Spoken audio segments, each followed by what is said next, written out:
Alrighty guys, so here's your machine. We do have it dialed in for 30 ml. However, I am going to do it on video, setting up the 60 ml over here. So we'll get to that guy here in just a moment. What we'll do is I'm going to turn on the cabinet.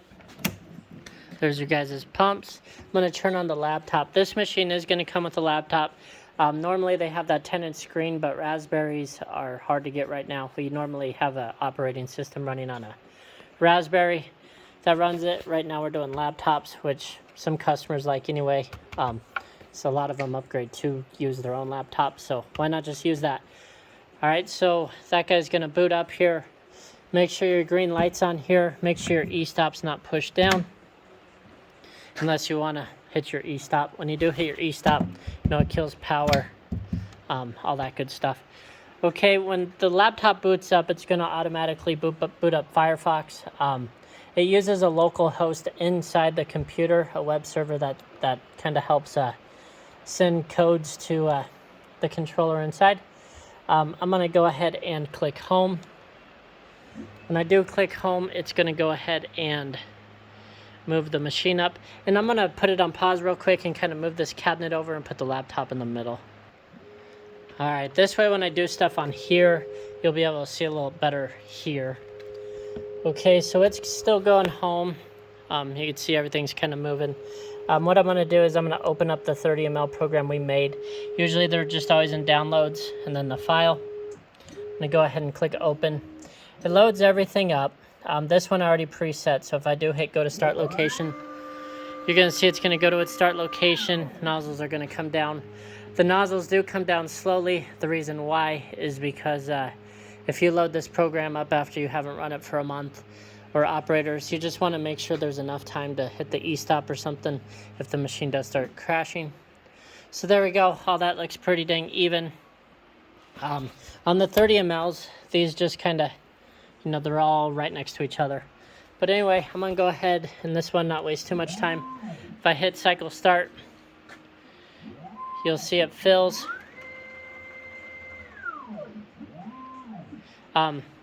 Pumps are moving. You can see on the pumps it will reverse a little bit. It's going to go forward, and then these guys kind of go back just a hair.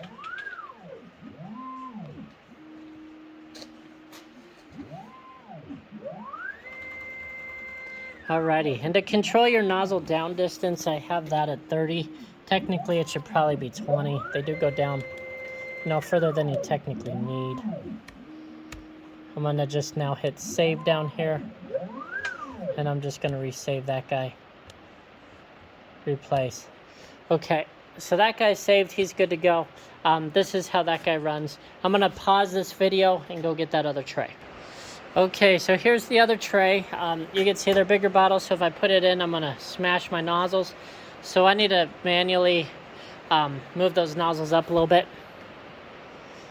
So everything up here on the screen is for the program, which are overview and all that kind of goes over. Down here is all manual settings. You could push the side of these boxes and it could give you some presets, or you could type it in. However, if you did want to move the pumps individually, you can click, you know, pump 1, 2, 3, 4, 1, 2, 3, 4, and it'll bring up the letter for you. You can put a feed rate in here. I'm going to do 5,000, and I'm just going to do a distance of 10. For the pumps, basically, like if I did, I'm kind of going way off topic, but if I hit P+, you can see that pump's going to move. If I hit P+, they're all going to move. If I hit P-, they all minus. Okay, and they go by that distance. If I want to run them individually, it's the blue ones over here. Okay, anyway, back on track. Let's go. So I need to move those nozzles up. So what I'm going to do, distance 10, 5,000. I'm going to scroll down here and I'm going to hit the Z- button. Z+ button. Z+ is going to raise my nozzles. Okay, that's pretty good. Now I'm going to go ahead and hit this Y+ button. And that's going to bring my table back. And what I'm looking for is I'm dialing in this nozzle right here. This nozzle and bottle. I don't care about those ones because we're going to move them with this up here. So all I'm dialing in is this one, and this one I never move.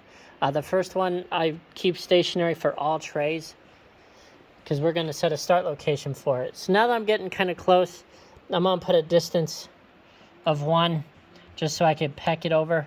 And I'm going to hit the Z minus button. And that's going to kind of move it over. And then I'm going to hit the Z minus to bring that guy down. Okay, and so now I need to move my Y a little bit towards me.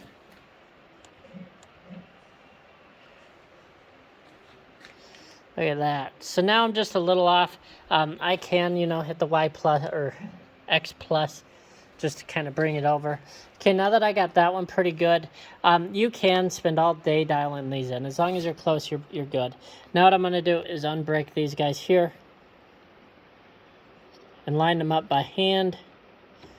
And these clamps, we don't really do this on a lot of matrices, just a couple, but man, they're nice because see, I'm already done. Don't have to move any bolts, nothing. So everything's good there.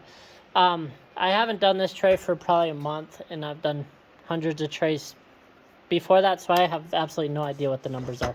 And actually, shoot, my tray wasn't against the backstop, so you got the backstops back there and on the right. So I do need to kind of move my table just a little bit more. Backstops are important. Okay, so now I kind of like that maybe a little bit more because if you look, they're a little bit forward. So I'm just going to kind of bring that table out using the Y minus. Just maybe 2 more. Okay, so I like that. Okay, so now what I'm going to do is come down to this red box. And so my 30 ml uses start location G54. So now I can't use G54, so I'm going to use start location G55. I'm going to go ahead and hit set. Now this green box, I'm going to go ahead and select G55 as well. This G55 will save with the program. So next time you load up this program, it'll load up G55 and tell the controller inside, hey, we're using G55 for this tray. If you have any questions on that, let me know because that's probably the #1 phone call we get. But the red one will overwrite G55 to a new position. The green one just loads and saves with the program to tell the controller which one to use. Alrighty, so I did get all that set up. Now we're going to set up our rows and columns. So row quantity is 6 because we had that 30 ml. However, we got 5 here. 1, 2, 3, 4, 5. Okay, so I'm going to go ahead and throw that guy to 5. Row distance, I'm going to set them at 49 because I think that's going to be pretty close. Now, column quantity is set at 3, even though there's like 12 here and 12 on the other one. The reason why is because it's using four nozzles right now. So it's only 1, 2, 3. If you wanted to run 2 nozzles, it'd be a column quantity of 6. So you can manipulate all that. Now, to figure out spacing for 4 nozzles, I usually just use a calculator. But it's the distance between this bottle to this bottle. I think it's around 55. So I'm going to do 55 times how many nozzles I'm using, which is 4, equals 220. And what that is the distance from the first bottle to the next bottle it's going to be using. And that'll be in millimeters if you did want to measure it versus just what I'm going to do here. So I have that at 220. Nozzle down distance, I am going to get completely rid of nozzle down distance because I don't want those nozzles going down if I'm wrong, which most likely I will be, and crash the system. So I'm going to make sure that's at 0. Fill count, I'm putting that at 2. And now I'm going to just go ahead and I'm going to hit go to start location. Make sure everything stays there since I'm using G55. Everything did. And go to start location is that blue button there. Good. So now I'm going to hit cycle start. And I have a fill count of 2, so it's only going to fill 2 cycles here. And so you can see I'm a little off. I'm a little over. So 55 wasn't exactly where it should be. So what I'm going to do now is I'm going to go, okay, 55. Or actually, I'm going to just take that 220 number. And I'm just going to go 215. Hit cycle start.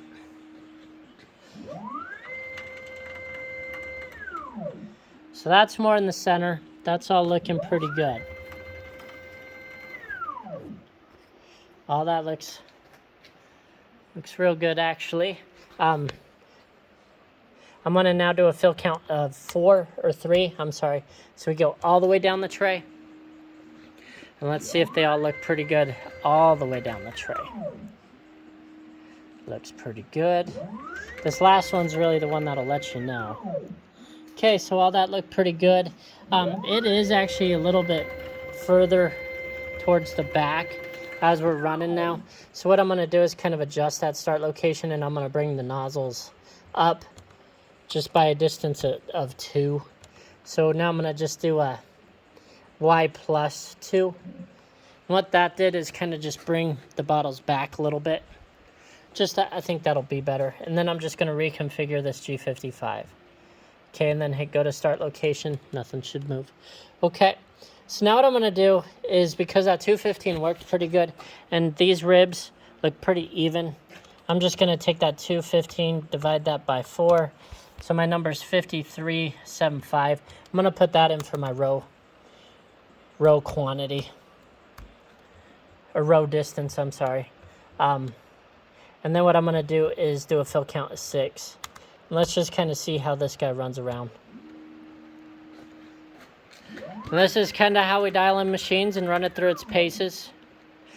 We haven't put on the PVC for the hose holder, but that'll be on when it ships.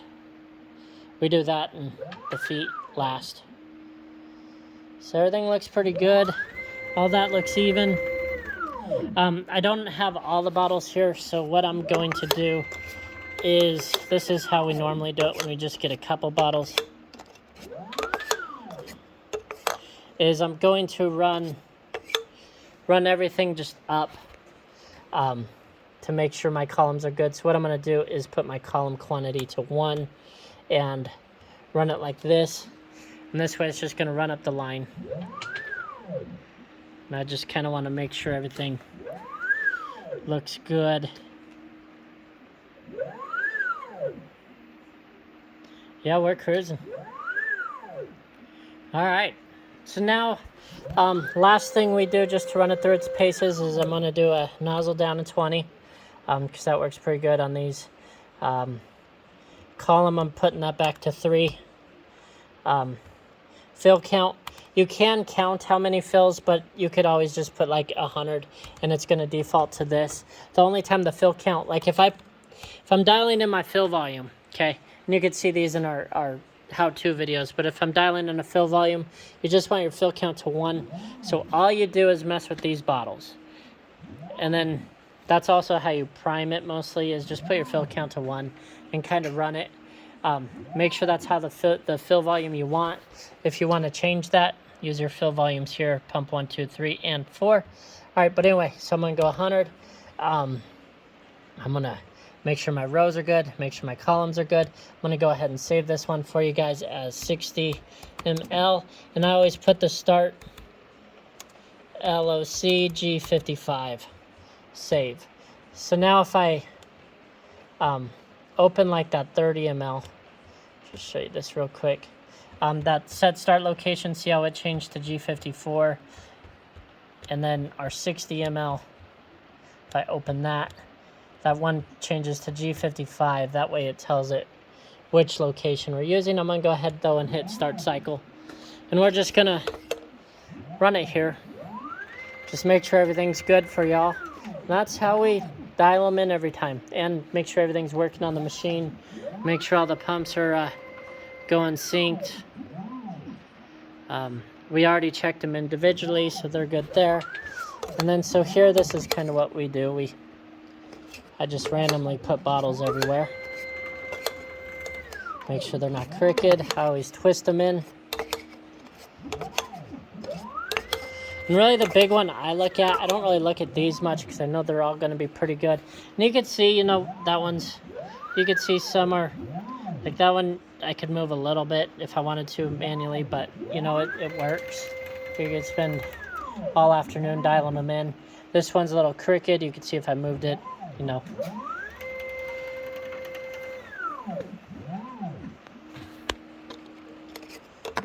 Put another one there. Alright, so yeah, see like that one, how it's a little close. So technically I could use my hand and manually move that one over, but you know what, it works. But usually this last one is the one I look at the most, whichever way this is ending. So it's going to be ending here. And I just want to make sure those are good, because that's going to be the most error.